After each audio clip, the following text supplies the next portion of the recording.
So this will be a short video sharing some practical practices to support your work. And the purpose of this work is for you to become more and more conscious, more awake, less sleepwalking, less lost in the head, less merged and hooked into every feeling or every news or everything that you see. And the purpose of this, of being more awake, is that to have a more rich, fulfilling, full, purposeful life, you know? Right now,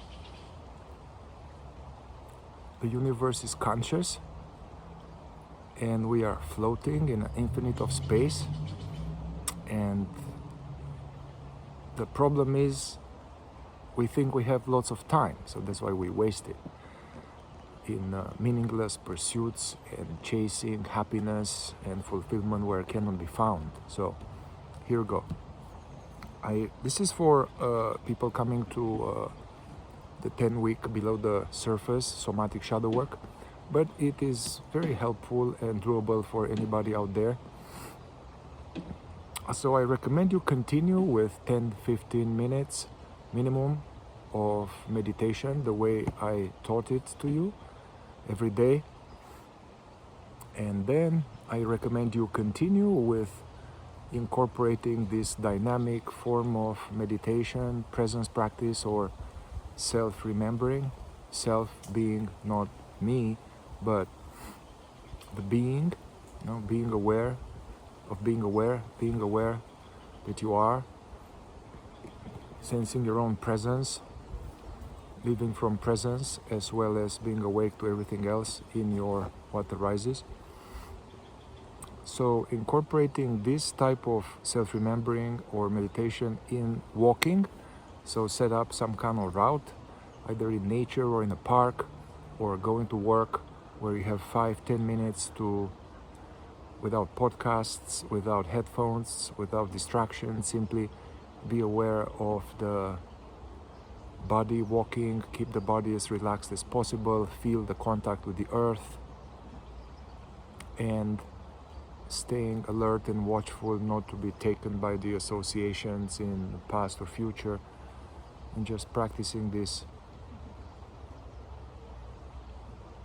walking practice, aware walking. So continue with that, and the new tools that I recommend, they all build on each other, will be 3 tools.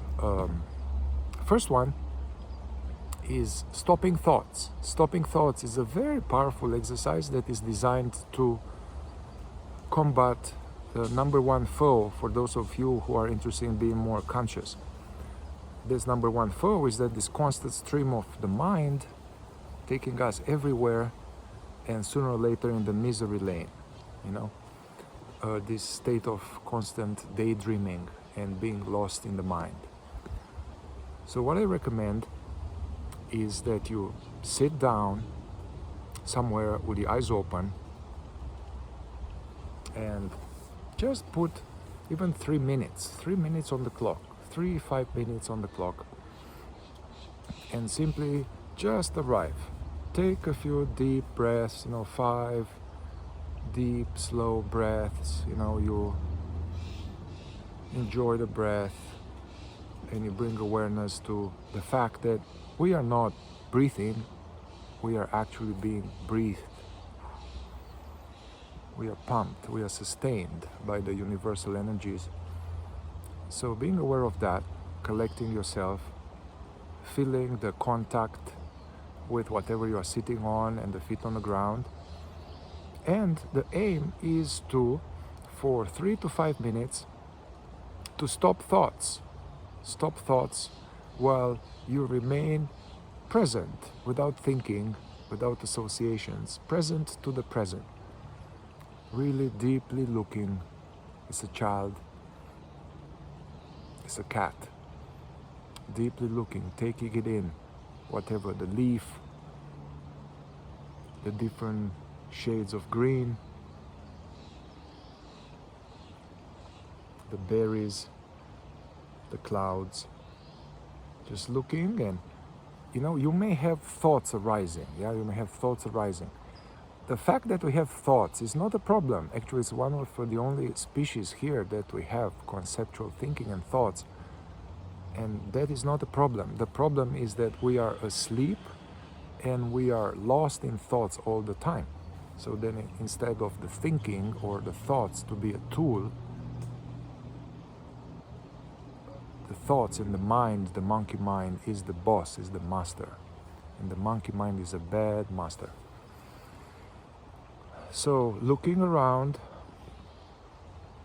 and also including the other senses, hearing, the creek, the birds, the traffic, just being. And sooner or later, there will be a thought. And if you're not alert, that thought will link to another thought will be a story, off you go.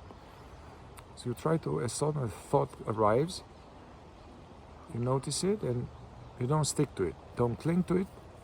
Don't get involved. If you do that, then it falls off. Remain as being, seeing, hearing, sensing, breathing. Just living in the now, from moment to moment. Yeah, doing this at least once a day or twice a day. This is very good to do when you go to sleep. When the last thing, when you go to sleep, you lie down, turn off the light. Instead of going into this torpor, dreaming, engage in this, feeling the body, breathing, relaxing, and when all kind of thoughts come, don't go along with them. Yeah, and you fall asleep consciously. All right, stopping thoughts, exercise number 1. This is not meant to be done forever. Don't do it forever. It's meant to be done in short moments. The second tool, which is based on what we discussed last time, is this bringing more awareness to our unpleasant emotions, feelings, triggers, energies in the body, knots, activation. These activations could be, we are triggered, something happens, and we are triggered. For most of us, we are triggered, we are not aware of what's happening in the body, and this energy of reactivity and pain body goes into the head, and then we have lots of thoughts about it. We take the person to mental court, we rehash the situation, we are complaining inside, we are judging them, so we are going there, and this can go on for a long time, it can go for days, So we want to short circuit this loop and catch it early. So whenever something happens and you feel yourself a little triggered, a little activated, it's important to train yourself to notice that soon, notice that. And if possible, right then or soon afterwards, sit down or walk, whatever, but it's better to sit, and catch yourself in the lots of thoughts and all that, and triggered. So try to come back to the breath. There's this saying in Buddhism, Thich Nhat Hanh, Master Thich Nhat Hanh will say that when there's big storms in wind, the branches of the trees, they are flailing in the wind, but the trunk is stable. So the leaves and the branches are the mind, and the trunk is the body, the belly breath awareness. So just shut up in the mind, and take a few deeper breaths, not to get rid of the trigger, but to get more anchored in the now, more established, more conscious of what's going on. Yeah, so take a few 4 or 5 deep conscious breaths, resisting the temptation to go back into the mind. Yeah, do this, you get more conscious, and then notice where is the trigger in the body. Where is it? Maybe in the chest, in the belly, in the gut, in the jaw. Notice that. Bring awareness to it. Don't fight it, don't reject it, don't go into trying to get rid of it, trying to analyze it. Just bring awareness to that activation in the body. Be very precise. Oh, it's fire in the chest. Is it stabbing in my heart? and treat this as if it's a special guest. It's a ragged child coming from the woods. It's your child. You don't want to get rid of it. You don't want to reject it. You want to welcome it. Welcome it and just stay observing it, allowing it to be. Yeah, this way you practice this welcoming of unpleasant stuff. It's the easiest way to regulate and the easiest way to get underneath the trigger, see what's really going on. So first of all, get off from the mind, come into the breath awareness, then notice where's the trigger, let go resisting it. Welcome it completely while being present. Yeah? Then, when it's like that, you can look into mind or access that energy in the body and you go, okay, this fire in the chest. If you were to say something, what would it say? What is this about? What old story of mine might have been activated by this situation out there? Yeah, so you now get to the very root cause of what's happening. Maybe that somebody's an asshole, is taking advantage of you, and you have some anger, which is necessary. You know, a healthy anger is meant to alert you that something is off and you need to put some boundaries, you need to speak, or you need to do something, yeah? But very often, I would say 90%, we are triggered because the current situation presses a button in us, in our pain body, and an old dynamic, old situation is evoked. And then, basically, we are suffering with the past, you know, and this situation is just a little similar. And this old situation that is activated carries in it some old, what's called old pain body beliefs about me or about the world, or old deficiency story, like, you see, I can't trust anybody. It's not safe to be myself. I'm not good enough. I'm not good enough. I will never be good enough. There's something wrong with me. Everybody wants to trick me.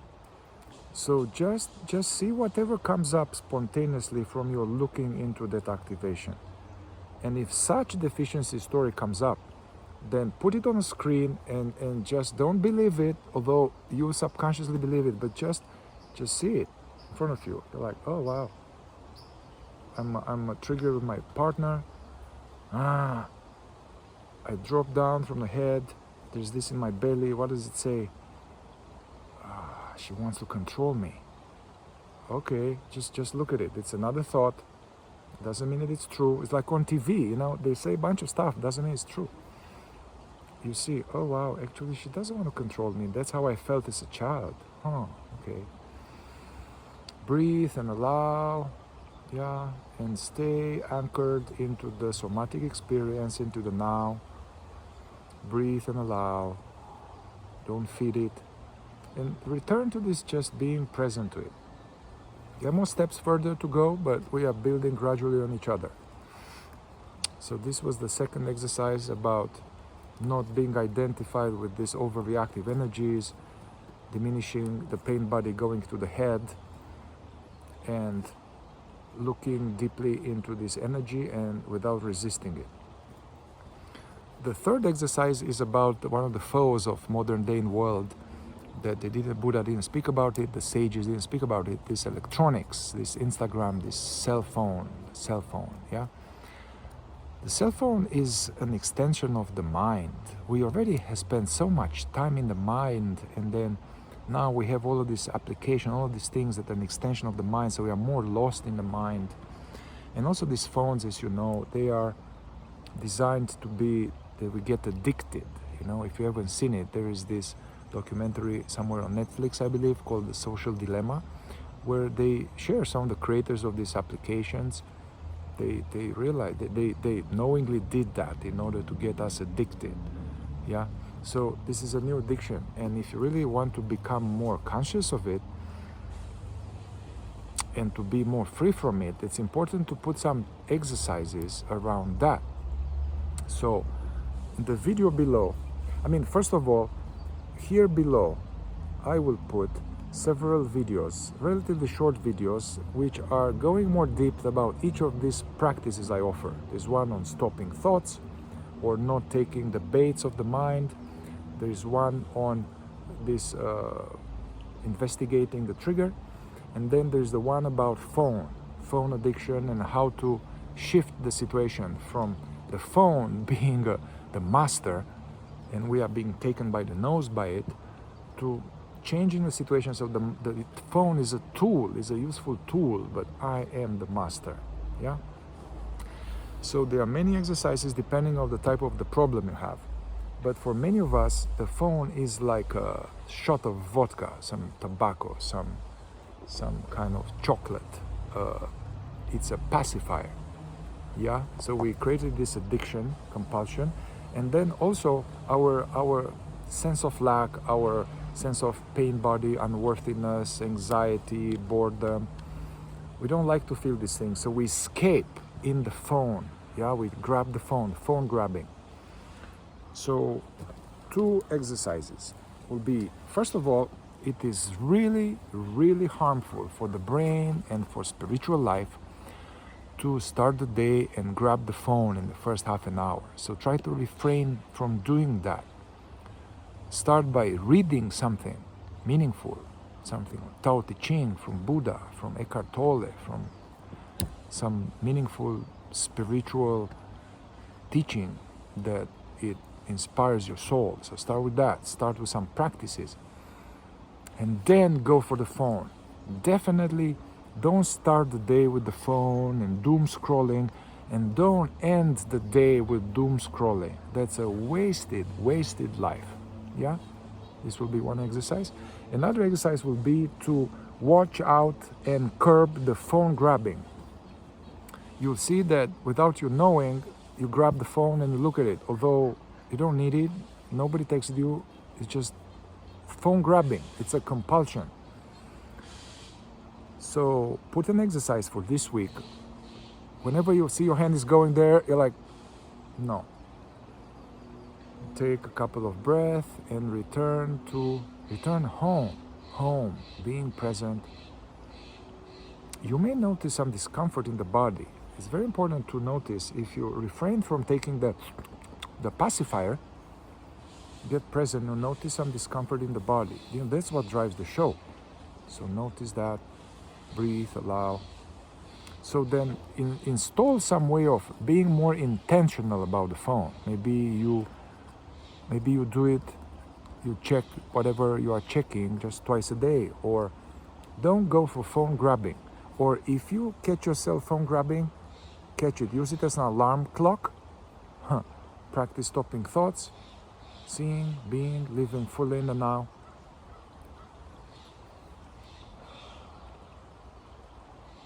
And then check the phone. Yeah, a little bit of delayed gratification. And I want you to observe, this is not about fighting some tendency. This tendency is covering some malaise. I want you to see what is that underneath. What is it, anxiety? Is it worry about the state of the world? Is it I'm not good enough? Is it procrastination? Is it boredom? Yeah, let me know what comes up. And remember to practice. This spiritual life is a training, like if you want to become a tennis player, or if you want to become a master electrician, or if you want to learn a language, you got to practice. So training, the ultimate art and science of living awake, cleaning up, growing up.